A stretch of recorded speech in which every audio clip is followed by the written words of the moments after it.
mulut dia ke, tapi bila dibaca daripada paper tu, peralatan paper tu, mengatakan Ellie kata apa, saya ada skandal, dia punca. Saya jadi punca penceraian dia dengan Azmi Hatta bercerai. Tapi I tak pasti. Dia punya statement tu mengatakan pihak produksi, sumber-sumber yang terdekat mengatakan puncanya ialah Faye Kuchari.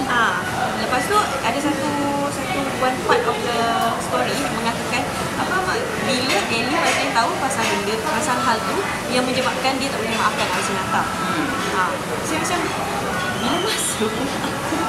Sedangkan statement sebelum tu mereka sudah setahun bercerai.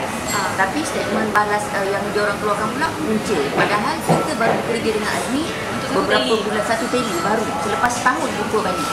So di mana punca yang Faye menyebabkan dia bercerai? Pelakon Faye Kuchari menggesa Ellie Mazlin membuat permohonan maaf secara terbuka dan menarik balik tuduhan mendakwa dia menjadi punca perceraian penyanyi dan pelakon itu dengan pengarah drama Azmi Muhammad Hatta.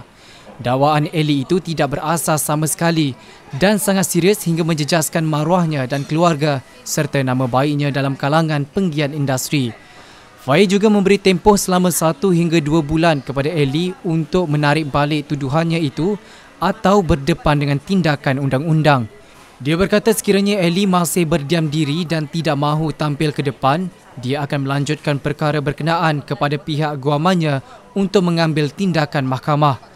Faye ditemui dalam pertemuan diaturkan pengurusnya Kasih Anita Abdul Syukur bersama peguamnya Muhammad Fadli Hashim di Bangsar. Ellie yang bercerai dengan Azmi di Mahkamah Rendah Syariah Sepang Selangor pada 15 Oktober tahun lalu dikatakan membuat dakwaan itu dalam sebuah akhbar baru-baru ini.